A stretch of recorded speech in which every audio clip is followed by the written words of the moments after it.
Good evening. Hello, good humans of the Living Blueprints community. I come to you tonight after a very full day at work, so I'm guessing a lot of you are about as tired as I might be right now. Hopefully you're having a glass of wine or something, or watching this much later on. So I'm talking tonight about chapter 6 in the Optimized You book, and this is all about timing techniques.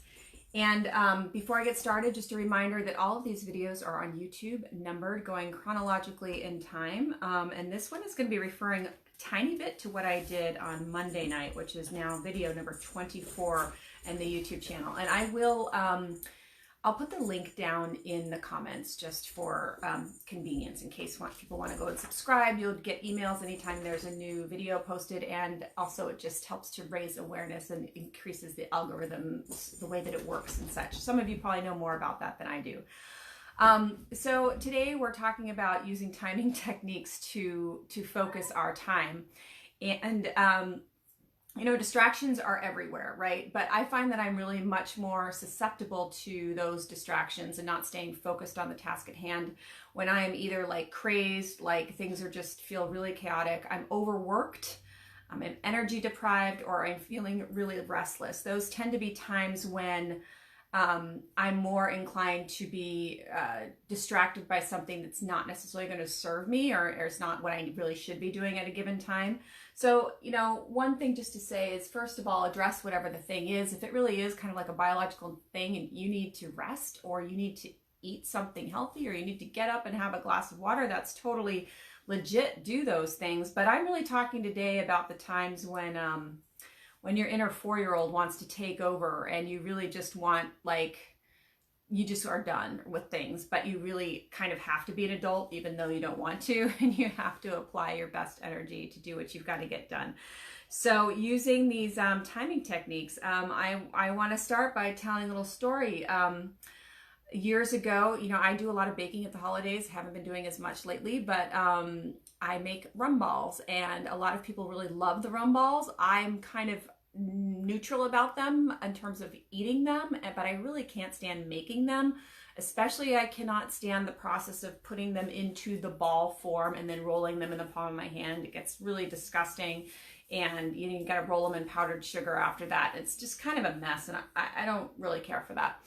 But I make cookies for a bigger reason than that usually, in the times when I do. Usually it's for my family, and it's because it really means something, and it brings like the whole holiday spirit to the family and kind of creates something that is very nostalgic. So I put it as one of like the main things that I actually still do at the holidays. Again, this year I did a couple, last year I didn't do any, but year after year I've done like 6 or 7 different varieties of cookie. Anyway, the rum balls I didn't care for, but one year I decided to time it, or actually what I said was, I'm going to set my timer for 15 minutes and I'm just going to see how far I am. I was done with those rum balls in 15 minutes. I had made this process into some ginormous thing that really didn't add up to it. And this is what we do. It's what our brain does. We seem to make things that we don't want to do, or that seem nebulous, you know, things that we procrastinate about or that we resist, we tend to make into this big, huge thing that it really isn't. So, you know, at the end of the day, I use the timer again, in the morning, I have no problem with these things, and I kind of know how long things take. But at the end of the day, I feel like, you know, cleaning up the kitchen is going to take me 45 minutes. I set the timer on the oven for 10, and I'm usually done within 10 minutes. So, but taking this to work and other types of tasks, back in the day, this guy, Italian college student, his name is probably Francesco Cirillo, you found that if he set it's called the Pomodoro, and if he would set his kitchen timer, which looked like a tomato, Pomodoro, to 25-minute increments, and he stayed very, very focused and didn't allow himself any distractions, he would be very efficient with his studies.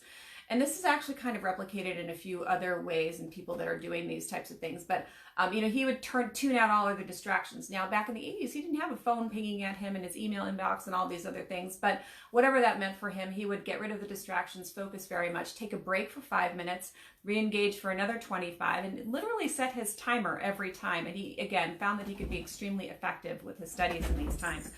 I have found this to be really, really helpful for me in anything that I really do not want to do. Whether it's at work or at home, I feel like I can at least get through some amount of time with things. So at work, I recommend, that you could, if you've got these projects chunked up the way that we talked about on Monday night, which is video 022, if you had like a 90-minute block, before lunch, and then assuming there are meetings other places, but again, you've got to fit this into the way that your work schedule works. So if I saw that, I could probably see how it might work for you. But for me, I might think, I do have time for 3 Pomodoros in the morning. Then, of course, there's also going to be email response. There's going to be people asking me for things that I'm not expecting. There's going to be other ways time spent.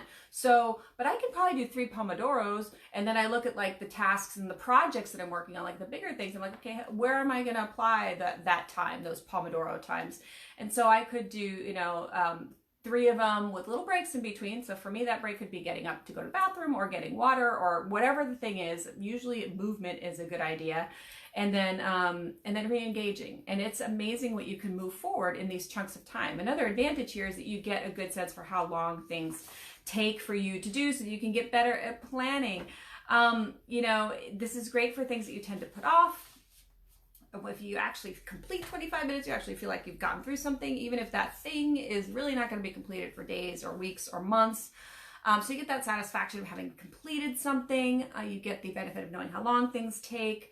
You can stop making the mountains out of molehills, like my rum ball story. It's things are usually much more manageable than we make them out to be in our brain. For whatever reason, we're telling ourselves stories about how awful this thing is going to be. And if we just do it and get into it, it's fine. I used both of these things. I used them today at work with a couple of different projects that I wasn't really looking forward to, but I set my timer and I got into it, and then I was into it and I kind of just plugged away. So it was fine.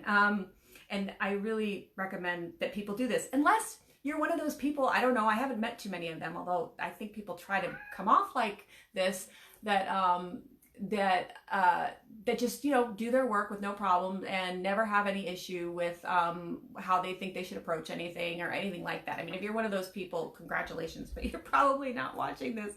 The benefits too, you also get an energy boost from completing that task, and hopefully you're reserving and preserving awesome energy for better things that you could be doing. So I would say to you, try it on something. Try this on something that you typically resist. Time it, just either time it or set a timer. Say, I gotta at least do this for 10 minutes. I used to do it with exercise. I've said this before, but there was a time when I thought I would be a runner, and I would even go to the beach sometimes, which was beautiful, and I just was so not into it. I thought, well, maybe I could do it for 5 minutes. I'd set my timer and I'd just start going. Usually after 5 minutes, I was kind of into it and could keep going for a while. So there's just something about getting things going, getting the flywheel turning, as it's said. What else can I say about this? Yes, all of this, again, is about, opportunities to grow and to recognize what typically is getting in the way of that growth. And sometimes we procrastinate about things that actually do make our lives better. They really do.